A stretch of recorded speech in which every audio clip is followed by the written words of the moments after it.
Puji Tuhan, saudara, kita ucapkan yang keenam yang jadi tema kita sepanjang tahun ini ya. Siap semua? Yuk kita ucapkan 1 Yohanes 2 ayat yang ke-6. 2, 3. 1 Yohanes 2 ayat 6. Kewajibanku hidup seperti Kristus. Kita berdiri, angkat Alkitab kita tinggi-tinggi. Kita mengucapkan lagi dengan sungguh-sungguh.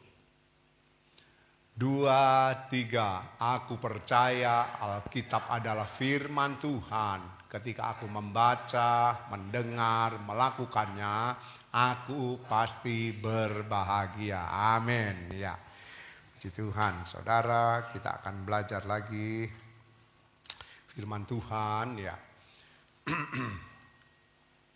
Kita masih belajar di dalam Dia, suratan 1 Yohanes 2 ayat yang ke-6. Kamis yang lalu kita sudah belajar ketika kita berkata ada di dalam Dia, maka saudara kita harus tinggal di dalam Dia.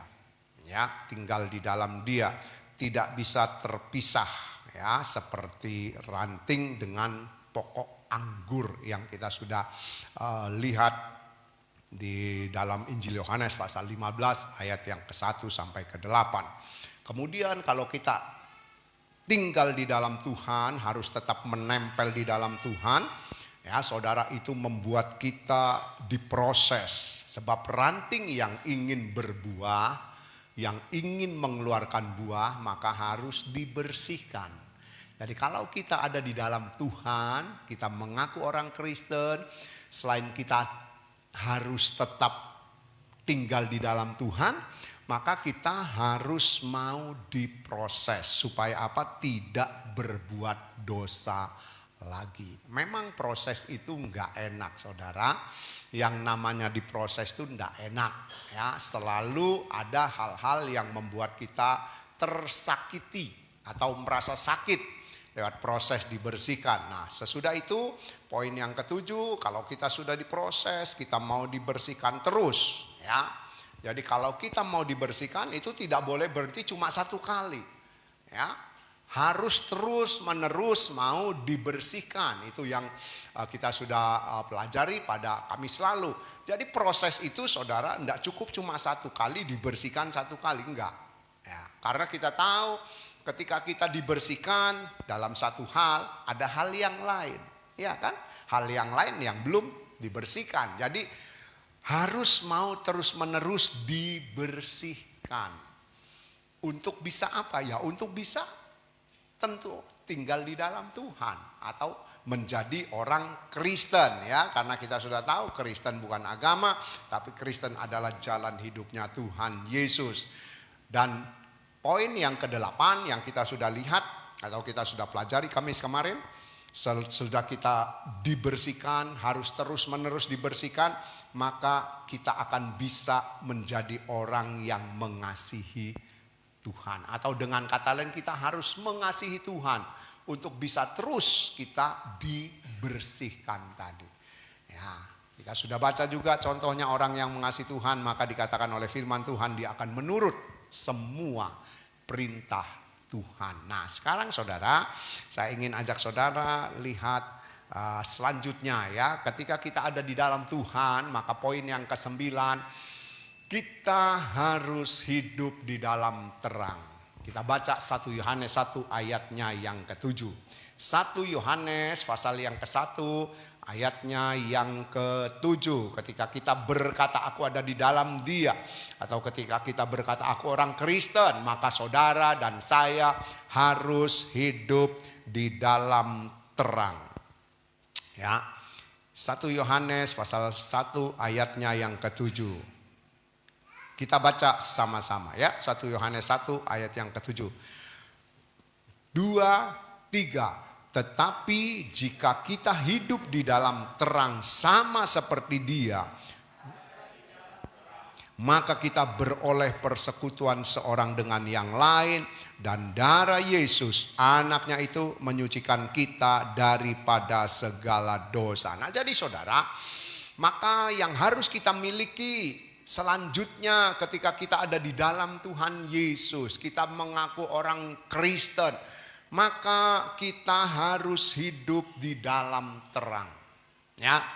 Nah, saudara, saya kasih 3 poin di dalam terang ini, atau dalam hal hidup di dalam terang ini. Ada poin yang pertama, ketika kita hidup di dalam terang, maka hidup kita akan menjadi berkat. Ya, saudara, hidup kita akan menjadi berkat. Nah, saudara, hidup menjadi berkat. Dari ayat yang kita baca di dalam suratan tadi dikatakan, tetapi jika kita hidup di dalam terang sama seperti Dia, sama seperti Tuhan Yesus. Karena kita tahu ya, Injil Yohanes pasal 8 dikatakan Tuhan Yesus adalah terang dunia, dan kita pengikutnya juga harus menjadi seperti Dia, terang dunia. Maka dikatakan dari ayat itu ada di dalam terang. Ketika kita hidup di dalam terang sama seperti Dia, maka ada di dalam terang. Dan kita lihat ketika ada di dalam terang, maka kita beroleh persekutuan seorang dengan yang lain. Maksud dari kita beroleh persekutuan seorang dengan yang lain, yaitu ketika kita jadi orang yang hidup di dalam terang, saudara, kita akan menjadi berkat. Ya, itu pasti. Nggak mungkin, saudara. Kalau saudara dan saya hidup di dalam terang, kita otomatis akan jadi berkat. Ya apa ya? Ya kan, saudara? Kalau kita tidak hidup di dalam terang, kita ngaku ada di dalam Tuhan, kita ngaku orang Kristen, lalu hidup kita sama seperti mereka yang tidak baik. Hidup kita brengsek sama brengsek dengan mereka. Mana mungkin kita jadi berkat? Makanya dikatakan ketika kita ada di dalam terang, kita akan beroleh persekutuan seorang dengan yang lain. Jadi maksudnya saudara dan saya akan menjadi berkat di dalam hidup ini, baik untuk teman yang seiman, ya, ataupun orang di luar kita yang tidak percaya Tuhan Yesus. Kenapa? Karena saudara dan saya adalah terang dunia itu. Ya. Kita menjadi terang buat mereka. Kita menjadi berkat buat mereka dalam hidup kita.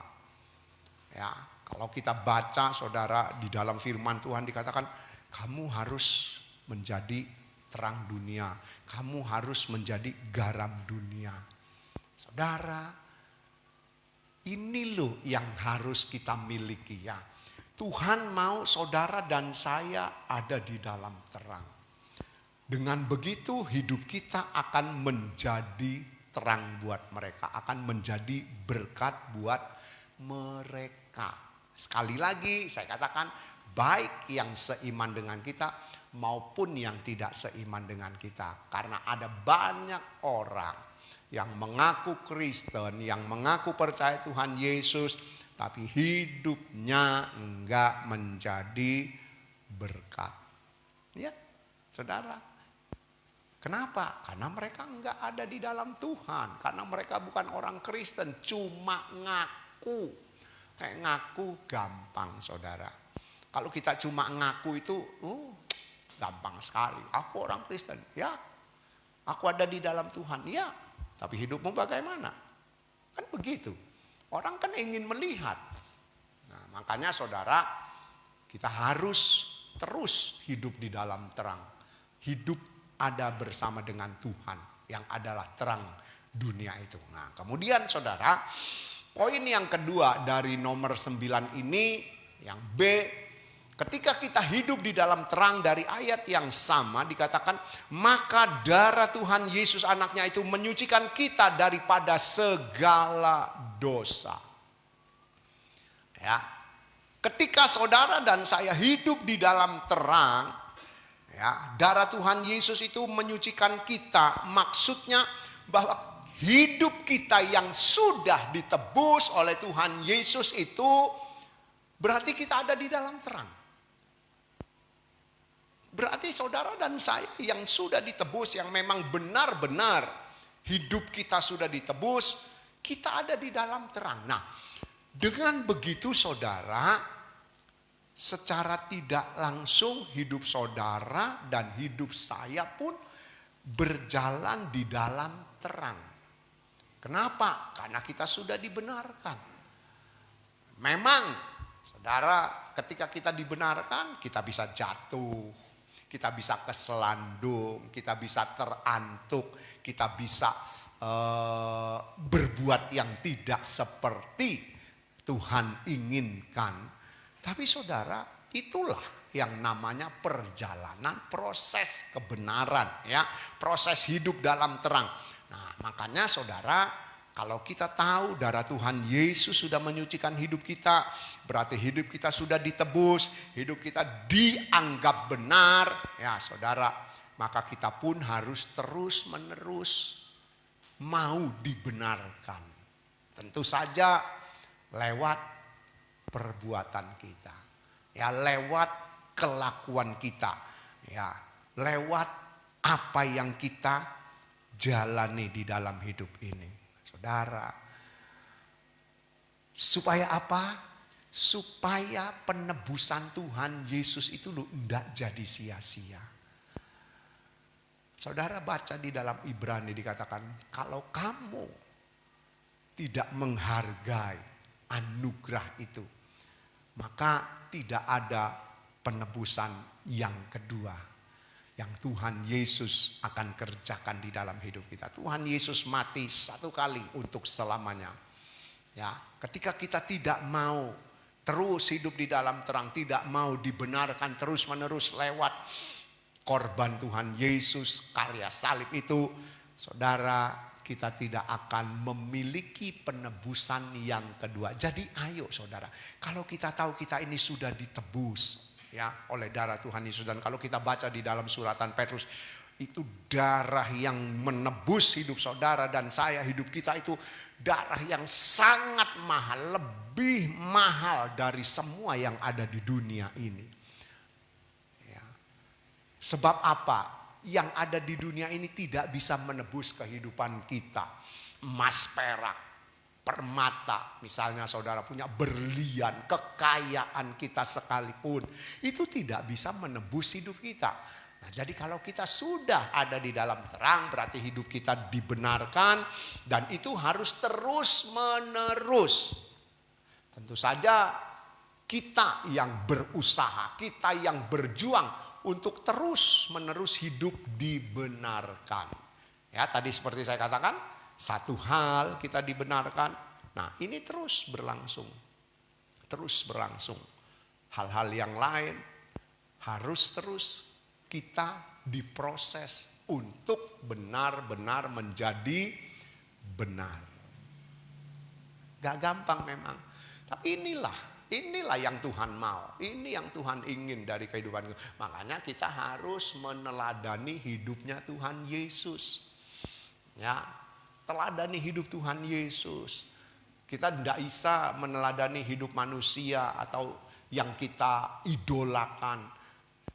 Nanti satu kali ketika dia berbuat yang tidak benar, yang tidak sesuai dengan idola kita kecewa. Jadi ayo saudara, kalau kita ada di dalam terang, ya, darah Tuhan Yesus sudah menebus hidup kita, sudah menyucikan hidup kita.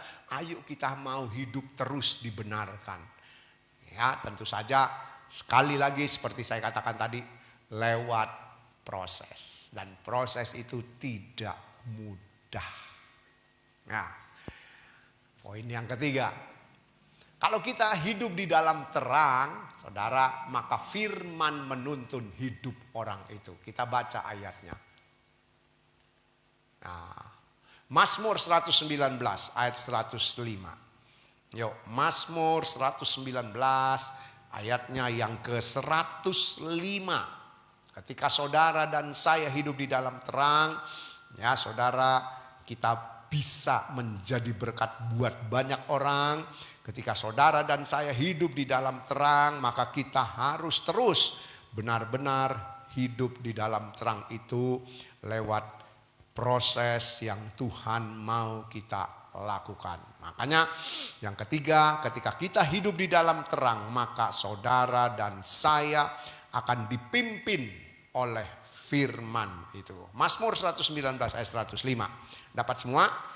Yuk kita baca ya. 105 ayat 100. Pasal 119 Mazmur. 2, 3. Firman-Mu itu pelita bagi kakiku dan terang bagi jalanku.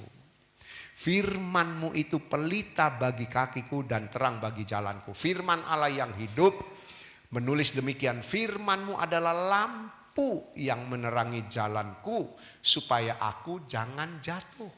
Nah, saudara, ketika kita hidup di dalam terang, maka poin yang ketiga, firman itu akan menuntun hidup kita. Dan kita tahu firman itu adalah Tuhan Yesus sendiri. Injil Yohanes pasal 1. Pada mula pertama adalah Allah. Kemudian ada firman. Firman itu bersama-sama dengan, dan firman itu adalah Allah. Firman itu menjelma menjadi manusia. Ya, ayat 11. Dan yang menjelma menjadi manusia kita tahu adalah Tuhan Yesus. Nah, saudara, ketika kita hidup di dalam terang, kita mau terus ya dibenarkan supaya ada di dalam terang, maka saudara, firman Tuhan Yesus itu akan menuntun perjalanan hidup kita. Tentu saja orang yang mau dituntun. Kalau enggak mau dituntun, ya enggak dituntun. Ya, firman Allah yang hidup, tulis firman-Mu adalah lampu yang menerangi jalanku. Supaya aku jangan jatuh. Dari terjemahan baru dikatakan Mazmur 105. Firman-Mu itu pelita bagiku dan terang bagi jalanku. Ya, firman-Mu itu pelita bagiku dan terang bagi jalanku. Nah, firman-Mu itu lampu. Kita tahu gunanya lampu kan untuk menerangi jalan kita. Untuk menerangi apa yang ada di depan kita. Ya, saudara, jadi ketika kita hidup di dalam terang, maka Tuhan Yesus mau menuntun hidup kita. Supaya apa? Supaya tidak jatuh. Tapi sekali lagi seperti tadi saya katakan, bukan berarti kita langsung bisa. Enggak. Ya, seperti anak yang belajar jalan ya. Anak yang belajar jalan itu kan ayo. Mamanya sama tang ting tak ting tang ting dung. Ditabuin supaya jalan anaknya senang. Tapi kan dia jatuh. Enggak mungkin anak yang belajar jalan begitu berdiri langsung lari sampai ke depan sana. Ya. Nah, dia akan jatuh berdiri lagi. Ayo, bisa. Nah, dikasih semangat. Nah, Tuhan pun menuntun hidup kita seperti itu. Ketika kita jatuh, ya, kita terpeleset, kita terantuk, saudara. Tuhan tetap ayo bangun, ayo terus, saudara. Jadi kalau Tuhan menuntun hidup kita, bukan berarti jalan kita mulus. Enggak. Kita harus tahu itu ya. Jangan salah memahami kalau Tuhan menuntun hidupku semua beres apa bilang. Ya, buktinya kan ada banyak orang yang merasa hidupnya dituntun oleh Tuhan. Jalannya enggak mulus. Perjalanan rohaninya pun ya saudara, ada yang kadang jatuh, ada yang naik lagi, ada yang jatuh lagi. Itu ya, jadi tujuannya kita ada di dalam terang ya, supaya Tuhan menuntun hidup kita terus menerus. Nah, makanya saudara dan saya harus mau. Ya, dulu saya pernah mendengar, saudara, kalau kita berjalan sama Tuhan, jangan kita yang pegang Tuhan. Tuhan yang pegang tangan kita. Itu yang benar. Kalau kita yang pegang Tuhan, ada sesuatu yang menarik hati kita, pemandangan mata kita, kita akan lepas ini pegangan. Tapi kalau Tuhan yang menuntun jalan kita, saudara, ini jalan yang lurus ya. Kita dituntun Tuhan, kita mungkin ditarik sampai Tuhan. Iya kan? Tapi coba kita yang pegang tangan Tuhan. Kita akan jalan kemana yang menarik hati. Nah, jadi kalau firman menuntun hidup saudara, izinkan Tuhan yang memegang tangan kita. Jangan kita yang pegang tangan Tuhan. Ya, kalau kita yang pegang tangan Tuhan, coba saudara. Kalau saudara tuntun anak kecil, ayo pegang jarinya mama. Saudara, ketika ada sesuatu yang menarik perhatiannya, dia akan lepas ini. Pegangannya di jari ini lepas. Tapi coba saudara yang tuntun anak. Ketika dia mau ke sana, gak boleh. Apalagi mau ke jalan. Jangan, ada mobil, ada motor. Ya kan? Coba yang tuntun anaknya, mamanya cuma ngikutin. Lepas, anaknya hilang. Ya, mari saudara. Firman menuntun hidup kita. Jadi kita harus izinkan Tuhan. Nah, firman yang menuntun hidup kita berarti juga saudara, ketika kita mau melakukan sesuatu yang tidak sesuai dengan firman Tuhan, saudara, hati ini akan ditegur. Hati kita pasti akan ditegur, diingatkan. Itu loh yang namanya Roh Kudus berbicara. Ya saudara, jadi kalau kita dituntun oleh firman Tuhan, kita ingin menyimpang, Roh Kudus akan bicara. Roh Kudus akan mengingatkan. Enggak boleh. Tidak boleh. Jangan diterusin. Tapi kalau kita yang pegang Tuhan, kita lepas, kita terusin. Tapi kalau kita yang dipegang Tuhan, Tuhan akan bilang, enggak boleh. Jangan. Ayo berhenti. Iya kan? Nah, yuk saudara. Yang ke-9 itu ya. Jadi orang yang hidup dalam terang maka dia akan menjadi berkat. Kemudian yang kedua, dia akan terus menerus hidup di dalam kebenaran itu atau terang itu. Karena darah Tuhan Yesus sudah menyucikannya. Dan yang ke-10, ketika kita mengaku aku ada di dalam dia. Aku adalah orang Kristen. Saudara dan saya yang terakhir ini, poin yang terakhir, saudara dan saya harus berjuang terus sampai benar-benar benar di hadapan Tuhan. Ibrani 12 ayat 14. Yuk. Ibrani 12 ayatnya yang ke-14. Berusaha hidup benar. Ya, kita berjuang untuk sampai benar-benar benar. Itu berarti saudara dan saya berusaha untuk hidup benar. Ibrani 12 ayat 14. Kita baca sama-sama ya. Yuk, 2, 3. Berusahalah hidup damai dengan semua orang dan kejarlah kekudusan.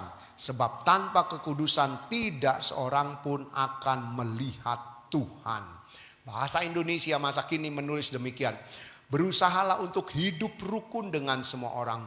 Berusahalah juga untuk hidup suci khusus untuk Tuhan.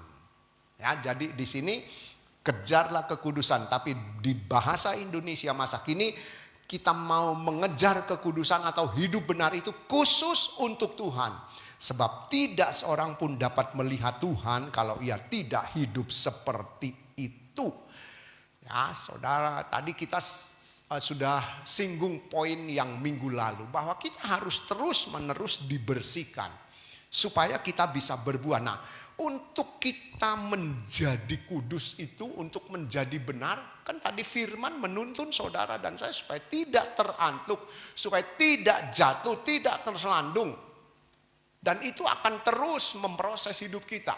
Maka saudara, kita harus terus juga mau ya berjuang atau berusaha, dituntun oleh firman, dituntun oleh Tuhan Yesus supaya kita kedapatan benar-benar benar di hadapan Tuhan. Kejarlah kekudusan. Ya, dari bahasa Indonesia, berusahalah hidup suci khusus untuk Tuhan. Saudara, kalau kita hidup benar di hadapan Tuhan, gak mungkin saudara dan saya tidak benar di hadapan manusia. Ya, iya kan saudara, gak mungkin.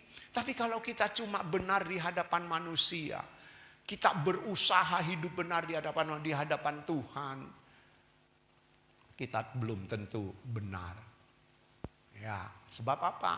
Sebab kebenaran kita kadang-kadang itu munafik. Saudara, gereja kita GPDI, saya cuma singgung, baru selesai mubes, musyawarah besar, memilih majelis pusat atau pemimpin gereja.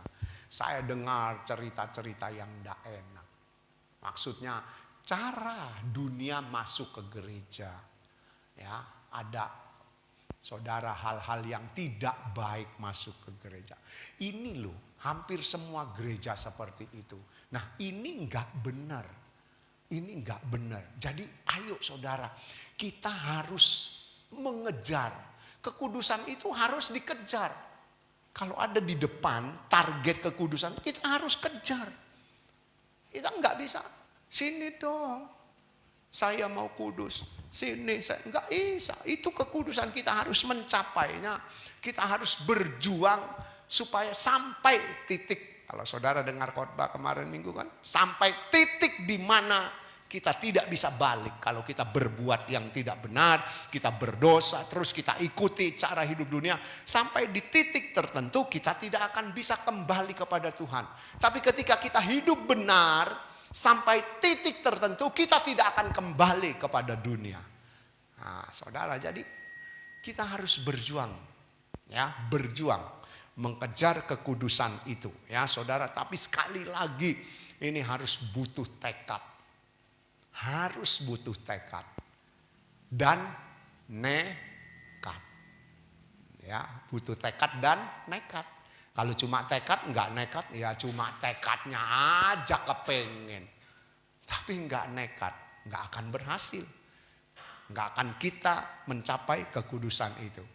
Kalau saudara baca di dalam suratan Petrus, sorga itu tempat orang yang hidup benar atau yang suci, yang kudus. Jadi yang tidak benar, yang tidak suci, tidak kudus, tidak mungkin masuk sorga. Tapi sekali lagi saudara, kita sudah belajar kan?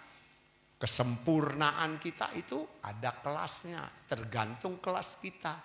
Tapi kita jangan yang harusnya SMP kepengen sempurna cuma di SD. Cuma sempurna di TK, enggak boleh. Kita harus terus berjuang. Makanya firman Tuhan katakan kejarlah kekudusan. Ya, kejarlah kekudusan. Hidup suci, hidup kudus, hidup benar itu apa? Saudara masih ingat? Halo?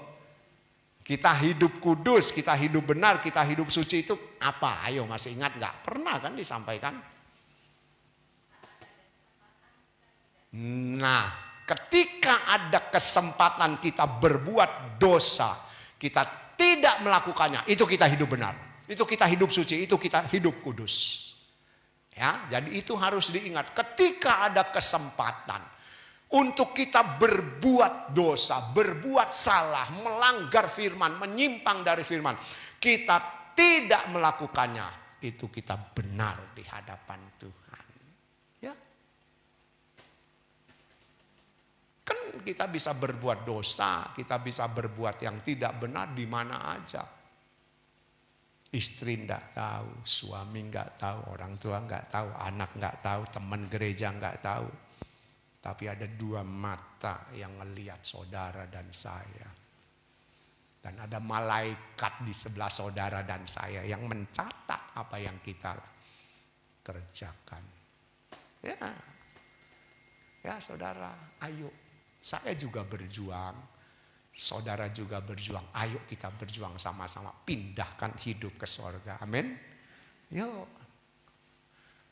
Tadi kan sudah disinggung. Nanti semua akan mahal. Itu sesuai firman Tuhan saudara. Tidak usah bingung.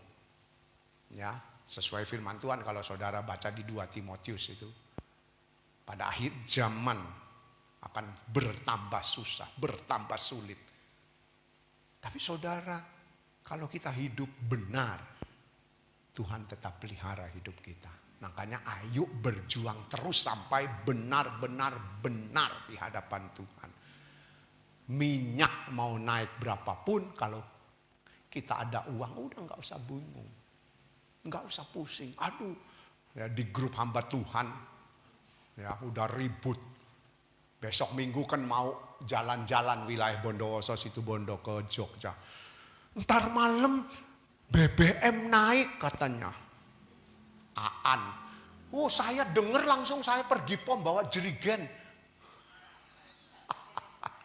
Saya tanya sama yang bagian jual, bener antar malam naik? Oh, enggak denger.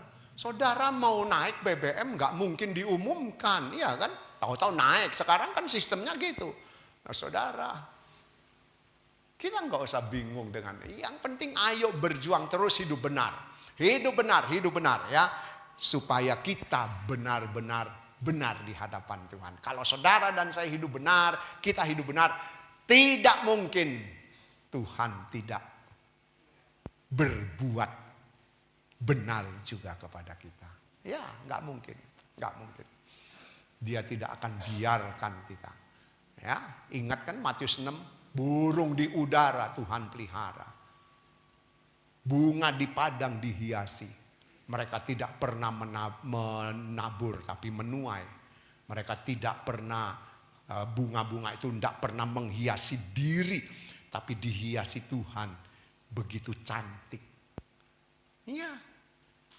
Kalau saudara baca terus, kenapa kamu khawatir hai orang percaya? Orang yang khawatir itu adalah orang yang tidak mengenal Tuhan. Saudara dan saya kenal Tuhan kan? Kenal Tuhan, Tuhan kita Tuhan Yesus. Ya, makanya ayo terus meneladani hidup Dia. Kita mau berjuang di poin yang ke-10 ini supaya kita kedapatan benar-benar benar di hadapan Tuhan. Tuhan berkati ya.